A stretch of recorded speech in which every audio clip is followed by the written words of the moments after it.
Painting metal is an easy way to refresh your furniture, fences or any metal surfaces, taking your project from this to this.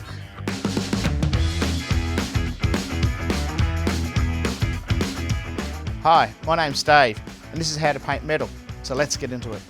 Before we begin, it's essential to prepare your metal surface. Start with a quick scrape to remove any paint flakes. If there is any rust present, this needs to be cleaned and treated before priming. Using a wire brush or a wire wheel attachment, go over any rust before cleaning the surface to remove any grease and oils. I'm going to saturate a dry clean cloth with solvent before wiping over the surface until contaminants are removed. Once dry, apply a rust converter to the rust affected areas only. This can help neutralise the rust before painting. Alright, this item is now ready for painting. If your item didn't have rust on it or flaky paint like this one, you could have given it a quick sand with some 600 grit sandpaper and a clean down with some mineral terps. Okay, let's paint. To paint onto metal, you need to apply a primer like this one.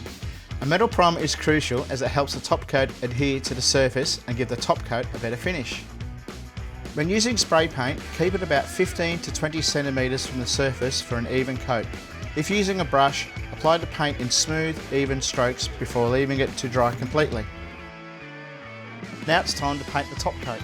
Stir or shake your paint well. Apply thin, even coats using a spray can, roller or brush. It's always better to apply multiple thin coats rather than one thick coat to avoid drips and achieve a smooth finish. Make sure to let each coat dry fully before applying the next. So there you have it. Painting metal can breathe new life into your furniture or other metal pieces. If you like this video, don't forget to check out our other instructional guides. We've got plenty of DIY advice online to help you tackle your next project with confidence.